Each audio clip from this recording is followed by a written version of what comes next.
am I excited? It's because it's my friend Derek Hughes, the nicest guy in magic, the funniest guy in magic. He has an interesting background, and his hair's getting gray. I like that about him. Didn't used to be gray, but now it is because he moved to Minnesota and had children.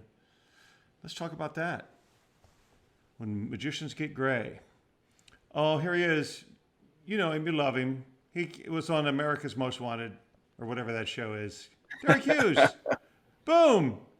Oh my God. Am I getting good at this, hosting a show?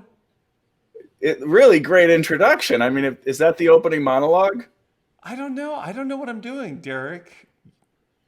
Well, that makes the entire world and you. Nobody knows what you're doing. That's right. And when you release to the fact that you don't know what you're doing, maybe you're doing something right. There you go. That describes my whole career. You always joke about that, man, but you're such a hero. I mean, oh, here we go. That's not why I made this show, so my friends can come on and praise me, but I do like it. Help stroke your hair. Pretty doggy. So you're in Minnesota. You moved there from LA because you moved to LA from Minnesota. I did. I grew up in Minnesota, and then I sort of hopscotched. I went to New York City for a couple years. Why? And then bounced. Because that's where I felt maybe opportunity was. You know, there was a lot of theater, a lot of performing arts venues. You were a showbiz kid. Did you do plays in theater school and stuff like that? I studied theater a lot. I went to a performing arts high school for 1 year because that's really all we could afford. I don't think we ever actually fully paid them. It was transformative, man. I mean, it was great. Like for a solid year, I was in a warehouse space with 25 other students, and it was like 10 teachers. So it was like a 2-to-1 student ratio. I mean, it was like very intimate, focused, long days. I would take a bus from, I was in rural Minnesota at the time. And so it was about like a 45, not bad, 45-minute bus ride to downtown St. Paul, where the warehouse, where the school was. Yeah. And, yeah, it was a warehouse. It was a renovated warehouse in Minnesota. It was amazing. And then I wouldn't rap until like 5 p.m, because they had to get academics in as well as That's so funny. It's dance. Like it's not a school day. It's like rap. It's a rap. That's right.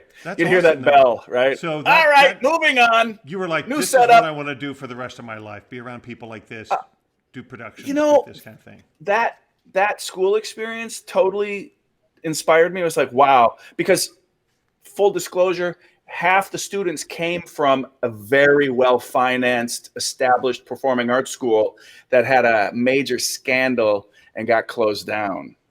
But there was teachers and parents who were not part of the nefarious activities that wanted their kids to maintain this, sort of awesome experience. Sure. So I got to hang out with these real artists, Wow. like these are the cool kids. And so this was an offshoot, sort of like, let's keep this going, but do it right kind of thing in a warehouse. And it was only open for 4 years because the state then opened a state-sponsored art school that was free.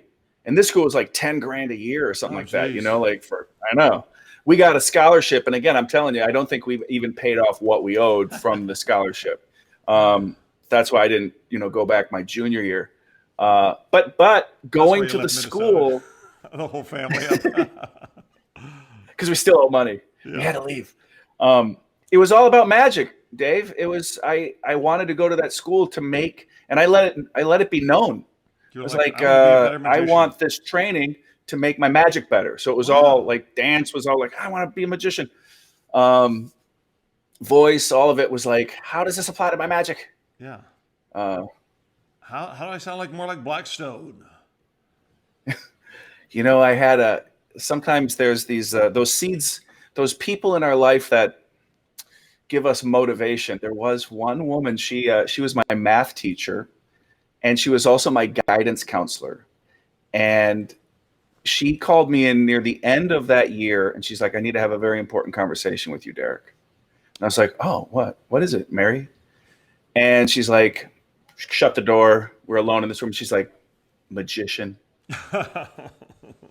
I'm not kidding. My guidance counselor at a performing arts high school was like, Derek, you can't make a living being a magician. Oh my gosh. And So what was yeah, I know. It was like be an actor.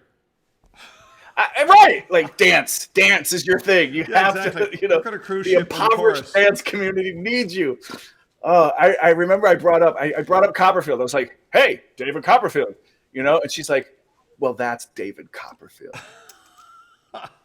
So you know what? And when I saw her years later, and my star had ascended, there was a period of time in the Twin Cities here where it was kind of a big deal. Yeah. And it felt good. I didn't say anything. I haven't brought it up to her, but just to make eye contact and be like, like you're like, that's as much she's of a, like, you still owe $3,000, so don't tell me you're married.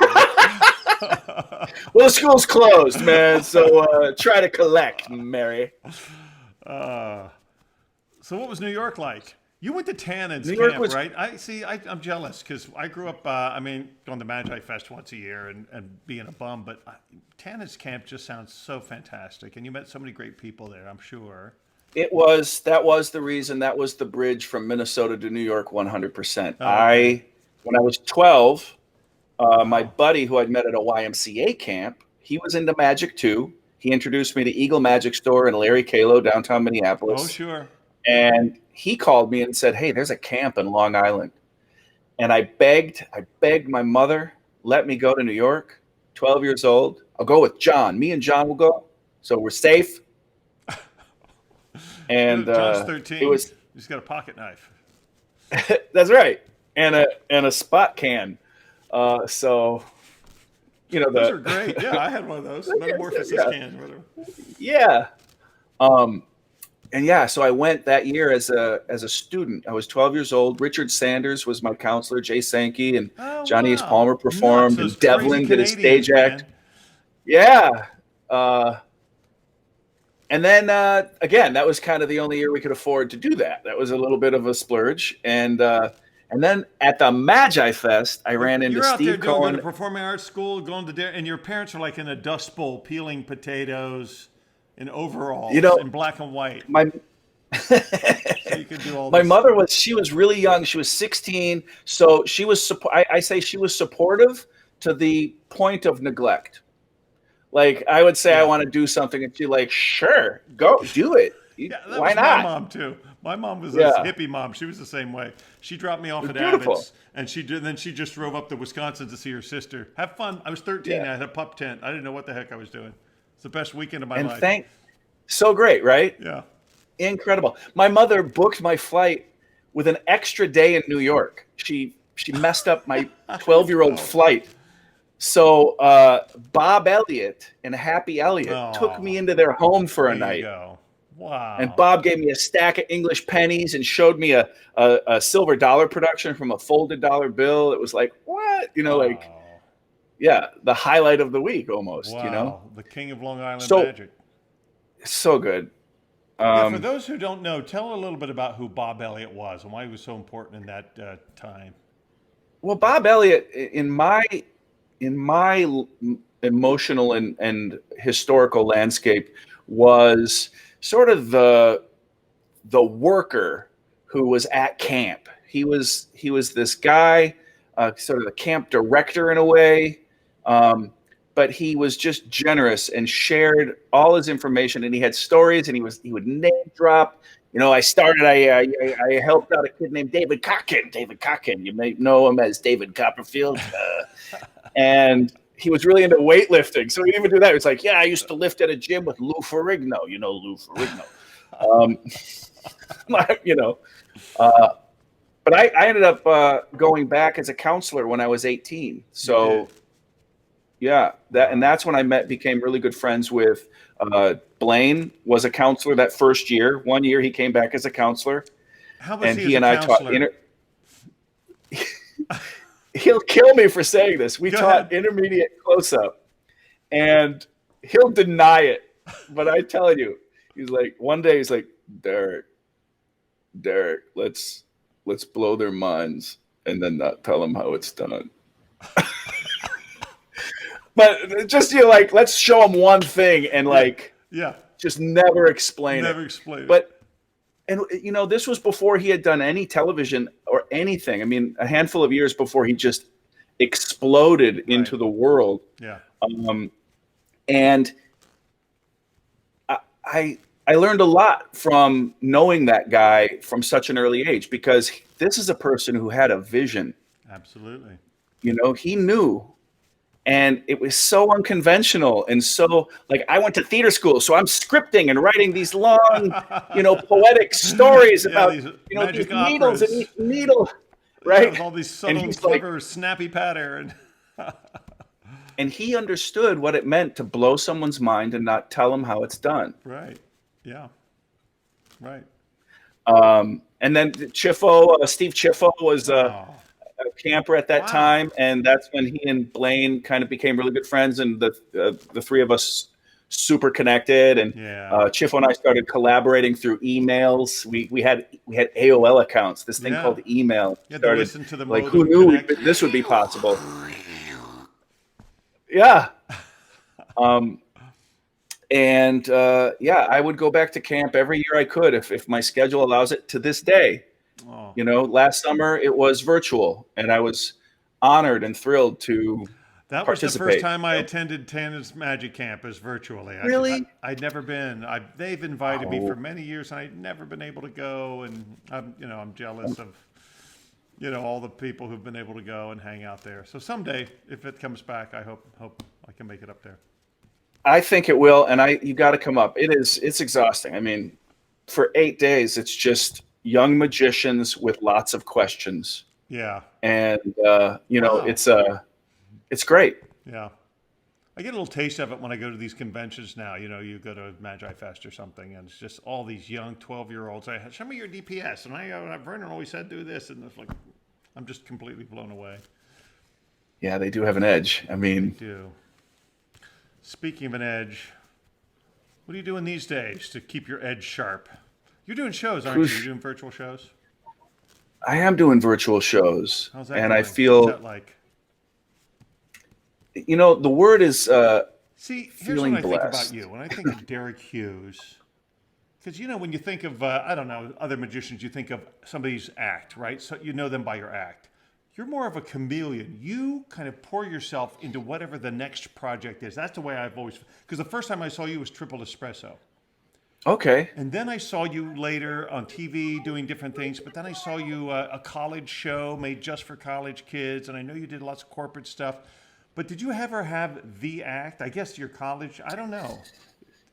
Because you're a chameleon, you go on America's Got Talent, and then now you're doing Zoom shows, and I'm sure it's very different from what you did live. And I'll say my creative trajectory is very deadline based. And there's a pro and con to that, because I write into my calendar every day a block that says write. Oh. I never write. Made me feel better. For years. This is like, today. There it is. Because I someday will dedicate a real regular, daily, focused, just writing for the sake of writing. But what I do is I will have a deadline, and then that writing will get done. Right. Because there's an obligation, there's a commitment. It's like being back in the warehouse at school. You've got a paper due. You do it the night before. 100%. Yeah. And I'll tell you, I had a real eye-opening experience, because I feel blessed to have the career I've had, just to, have a home and not have a ton of debt and have some flow and some savings. Come on. I mean, remember what Mary said. No, I feel the same way. I mean, I was talking to somebody the other day, and it was like, what's your bucket list, magical bucket list? And I go, I never had one. It was like, I looked at Jay Marshall and Carol Fox and all my heroes when I was a teenager and a kid. I go, I want to be like them. I want to make a living doing magic. I don't want to go to the factory like my dad. That's my bucket list. That's my goal. Make a living doing magic. Yeah. My mom's like, go for it. And so anything beyond that is gravy and cream, Straight up. And cream is not a good combination either. Oh yeah, it is. The cream thickens it up. Okay. I was trying to be funny, but you're actually And correct. all the things I thought I couldn't do my entire life, and now I don't have time enough to do it all. That's kind of how I feel. I feel like the little old lady, because we did so many unbelievable tricks on that show. Yeah. And I think of all the notes that I have, a seed of an idea, a note card there, this someday maybe this. And on that show, every someday maybe, we need to be done. We need to do this tomorrow.